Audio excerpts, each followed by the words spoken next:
That is some world building, adventure, creating time. I'm so excited. Well, hello there. I'm Tatiana Volk, the GM Witch, and today we're gonna be building random adventures using the deck of stories and the deck of worlds. I have my handy dandy GM notebook, so let's crack this bad boy open and let's get to it.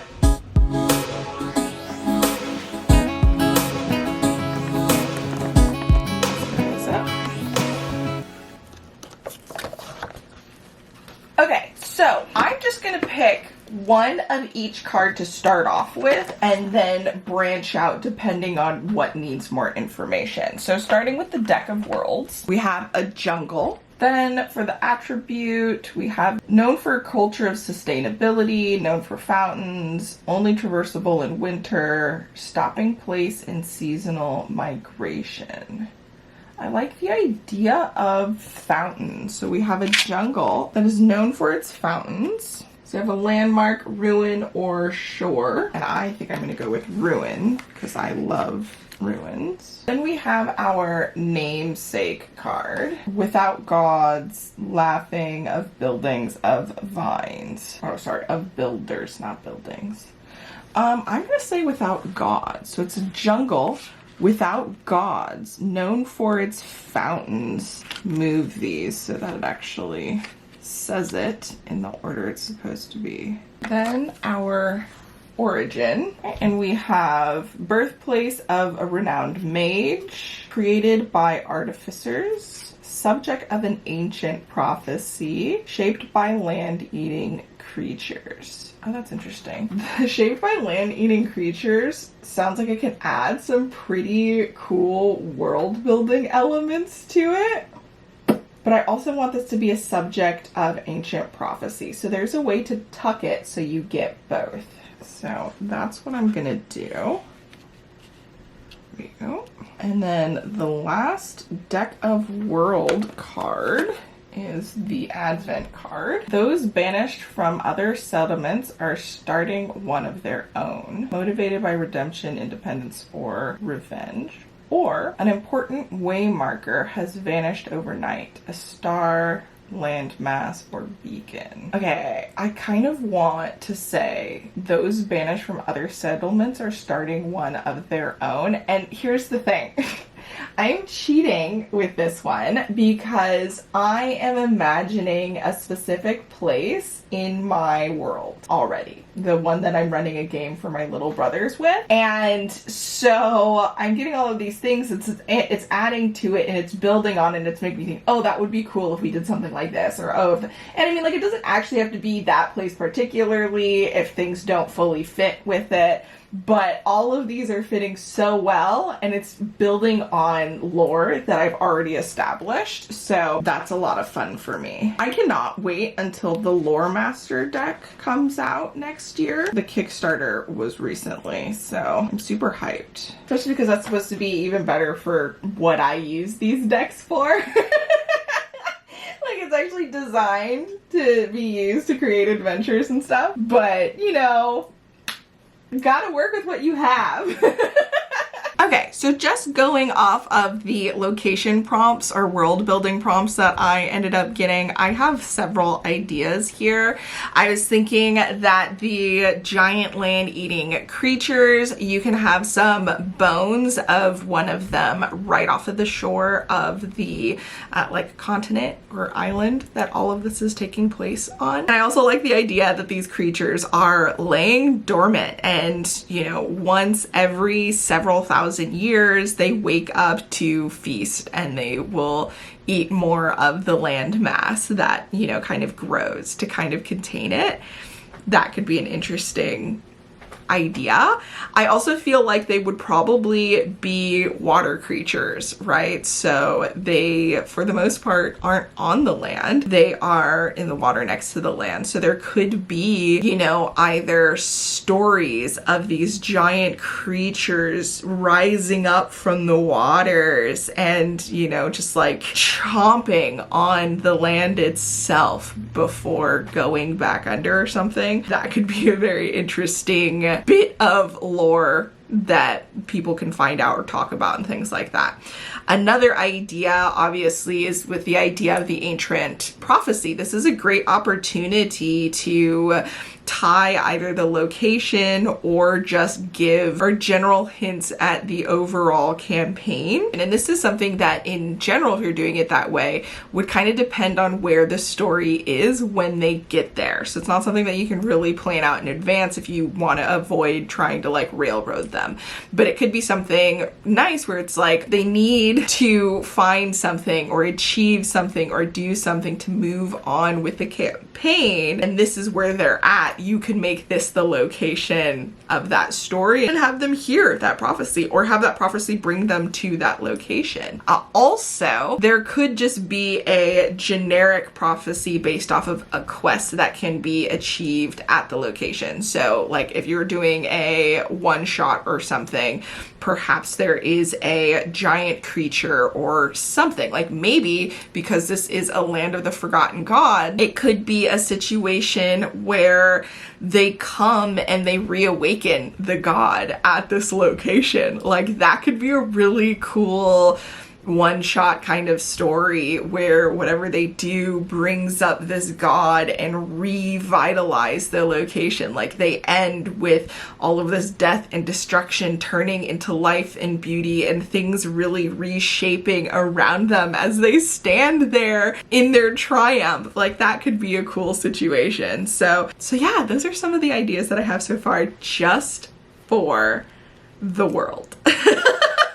Okay, so now picking from the story engine deck. And so first one is the agent card, so a person. So a forest god, a trickster, an animal god, a skin changer. I don't know. I kind of want to go with an animal god or a forest god, which doesn't fully fit in my world because my world has 7 known gods, right? But I'm thinking that, you know, like forest gods aren't necessarily part of the pantheon. Like they're just individual, you know, like demigods type situations. So I think I can go with that. I don't really want a skin changer. Maybe a trickster could be interesting. I guess let's see what else we get. Right now, tentatively going with a forest god. Then for the engine card, wants to steal from or wants to stop the theft of. So if I go with a god, they want to stop the theft of something. That makes sense to me. I guess it'd be more of a jungle god than a forest god. Our anchor card, bell, a birthmark, a cottage, an enchantment. So wants to stop the theft of an enchantment. If I say like an enchantment and a bell. So like an enchanted bell. I don't know why there would be enchanted bells here. But that could be a cool world building technique. Like when you go through the jungle, there's like these bells hanging from the trees and they like ring out. Especially if they are organic. Like the actual jungle itself creates these bell-like, I don't know if it could be like plants or the way that the knots in the trees are, they're basically bell-shaped and then there's like something that comes in to make these sounds. That doesn't really work though. I can't think of a way to make it organic and still make bell sounds. Okay, so we've got our conflict card, but it will mean betraying family. That doesn't work. But it will mean forgiving family. Neither of these works for a forest god. A forest god wants to stop the theft of an enchanted bell, but it will mean betraying family. Now, if we change the idea of family and have it relate more to the people, right? Like as if the forest god oversees a specific community, and to save the forest itself, it has to betray the pact it has with the community in the space.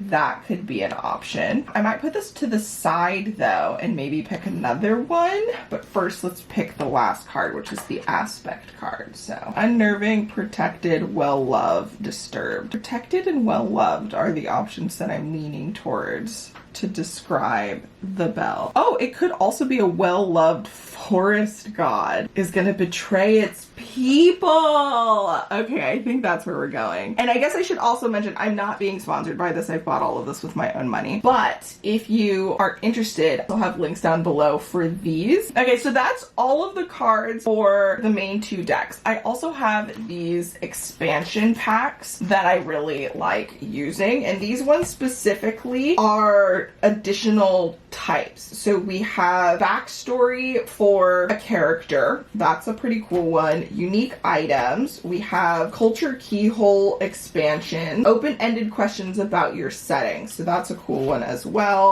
Lore fragments, which has 2 different things in it, I believe. And then adventure props. So we're going to use all of these. So this has Opus cards and Flourish cards. So for the Opus card, write or design a cafe menu, write an excerpt from a literary work, write or improvise a bit of gossip, write the opening of a memoir. So gossip seems to be the most fitting for this location, and the Flourish card involving a trade in a sorrowful tone with misremembered details or meant to flout a specific law. Write or improvise a bit of gossip with misremembered details seems fitting for this location. Okay, so here's another thing. The unique items expansion gives you aspect cards and anchor cards so that you can develop unique items. I originally shuffled these into the main deck and then was very confused when I would get cards that didn't make sense with whatever I was doing. They make great sense together, not necessarily the best with other cards though. So I suggest keeping these separately. In some cases they will work, but in most cases they break the prompts. Like they just weren't designed necessarily to fit with a lot of the prompts that at least I've gotten so far. Let's try and get more of a backstory for the forest god. So we want backstory, engine card, and conflict card. So engine card would come first. Fortunately, this one has this special symbol on the top to let you know that it's specifically a backstory card. And then it's also at an angle. I shuffled these in too and then was like, why do these look like this? Like they look different from the other cards. It's because they're different cards. Was chosen to inherit or inherit from, was betrayed by. I want to say they were chosen to inherit, and I'm thinking like the land. So this forest god was chosen specifically to inherit the land, or maybe even this bell to look over and protect the land. And the conflict, backstory conflict, similar, double symbol over here to help keep you from getting confused. And now their family is about to find out, and now their family is pretending it never happened. That doesn't make sense. So let's pick another one. And now the pain it caused is being exploited, and now the wrong people are starting to ask questions. So for these, I can pick additional cards to expand upon, but I want to utilize the cards that I've already chosen. So the forest god was chosen to inherit, I think the bell is what we're going to go with. And now the wrong people are starting to ask questions, which is why somebody is trying to steal it. I can kind of move these in to try and make it fit, but I think I'm just going to keep them off to the side. The bell obviously is a special item, but it might be nice to have something that the players can get in this location. So I'm going to pick one of the aspect cards and the anchor cards. A quill, an arrow, a lantern, and a kiln, which is covered in thousands of stitches that inflict a reoccurring dream when recharged by acts of justice, and that commands insects. I like the idea of a lantern that inflicts a reoccurring dream. And that could also be nice if it is like a telling dream that gives you information about something. But it might be nice to pick another one. So we have some options. A dungeon, a cube, a die, a lens. None of these are really great for giving to my party. I mean, like, unique items doesn't necessarily mean great loot. So I can't be mad. I guess we'll go with a cube that protects from blows, inscribed with a riddle, that acts as a homing beacon, that only works half of the time. That's funny. A cube inscribed with a riddle that acts as a homing beacon. That's kind of what I'm thinking. So I'm going to do a double here. All right. Okay, then keyhole card, and this one gives us questions. What kind of calendar do they use? Who teaches their young? How do they treat their elders? And how do they record or remember their laws? Okay, yeah, so this is gonna go over here because these are like prompts that I can expand upon. And there's 2 prompts that I'm interested in, which is like, how do they treat their elders and how do they record or remember their laws? For this particular location, it is a forgotten location. So that's like the big thing. But just because it's forgotten elsewhere doesn't mean that there isn't history in the actual location that our heroes can find. So I think that could be a fun area to explore. And now let's come up with a adventure using the adventure card and all of the information that we have currently put together. And technically the adventure could be completely separate, but it would be nice to be connected. Pests are destroying a gardener's beloved flowers and they need help saving their garden. How could that tie into the jungle? Because it doesn't make sense in my world for the quest to come from the jungle under these circumstances because it's mostly abandoned. So there's not going to be like a gardener because there's ruins everywhere. Like maybe there could be a gardener. Like there's somebody who stays there and who tends to... Okay, I really like that. Okay, what are 2 sources of repellent? So a person and an anchor. So an agent card and an anchor. Sources of repellent. A collector, killer, a researcher, a hospital, a death, a medicine, a contagion. I don't know if either of these work very well. So I feel like a researcher can give help on that, and maybe a medicine for something else could be used. Okay, what could repel or remove the pests? Aspect card and an anchor. A ship, an ocean, a compass, a shore. None of these make sense. Okay, so I'm actually gonna pick a new anchor card. I can probably still use the aspect card, but this doesn't really fit with the location. So that might make more sense if it was somewhere else. A combination, a safe, a bank, a fortune. Okay, yeah, I'm having bad luck right now. These are not working. An innovated combination of things. But that still doesn't actually answer what the things are. Well, whatever. Okay, and then describing the pest. Take 2 aspect cards. Thorny. I like the idea of them being something thorny. Bloody and bloodied. Fortune telling, honest, inspired. They're pests. I guess here's the thing. I'm thinking of them as bugs. But like maybe they're honest and thorny little fairies. They're a little prickly, you know, they bite and annoy and kind of destroying the area, but they're fairies, you know, little tiny fairies. That could work. So this is what we have figured out so far. We have ruins in a jungle, which is the subject of an ancient prophecy,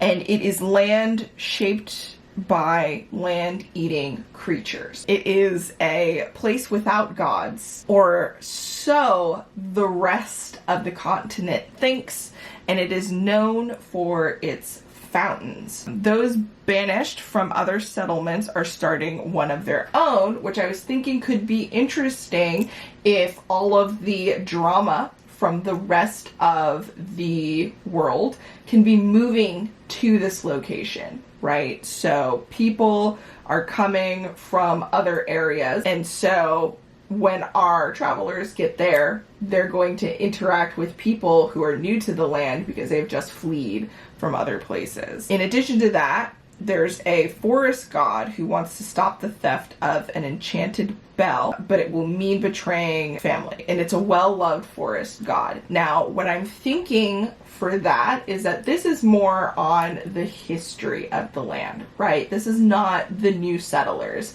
This is the old settlers. This may have something to do with it being a forgotten land.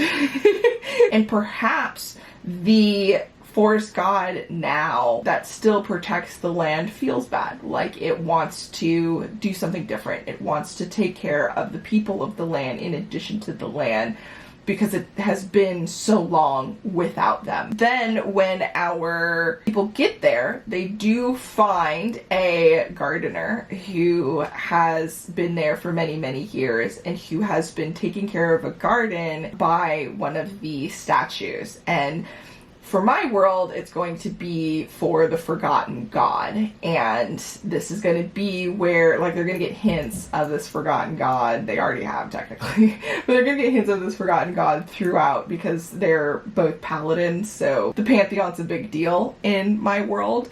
And I like the idea of this little gardener has been there long before the new settlers have come. He was there maintaining this garden around this, you know, crumbling statue of this god. And he has a problem because the fairies are taking over. Like, the growth is just getting out of control, and now fairies have come in, and he's trying to, you know, shoo and get rid of them, but he doesn't know how. But apparently a medicine, or something that's used as a medicine, is also something that the fairies like. So if they find out about this particular ingredient, they will know that they can basically bribe the fairies to move to some other place. That, or they could try and kill them. And then there are a couple of items in the location. So we have a lantern that inflicts a reoccurring dream. Maybe it's even like a cursed lantern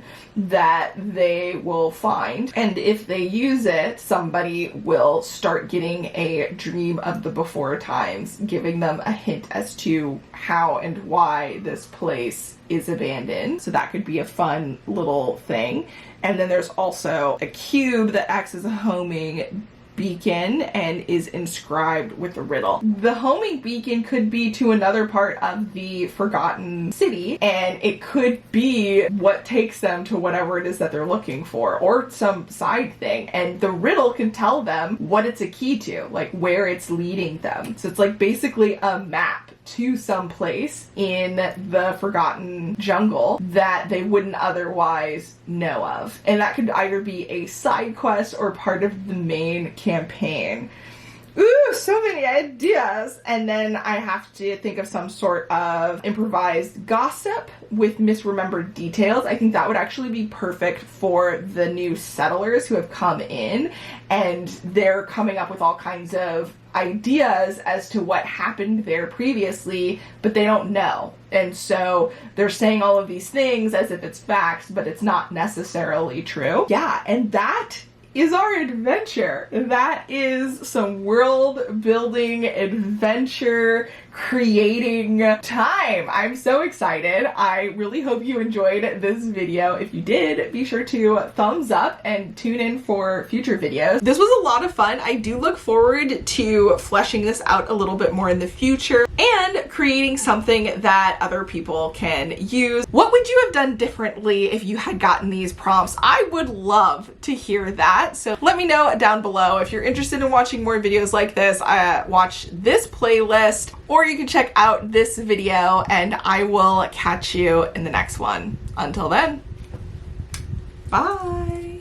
I have my handy dandy GM note. Why am I struggling?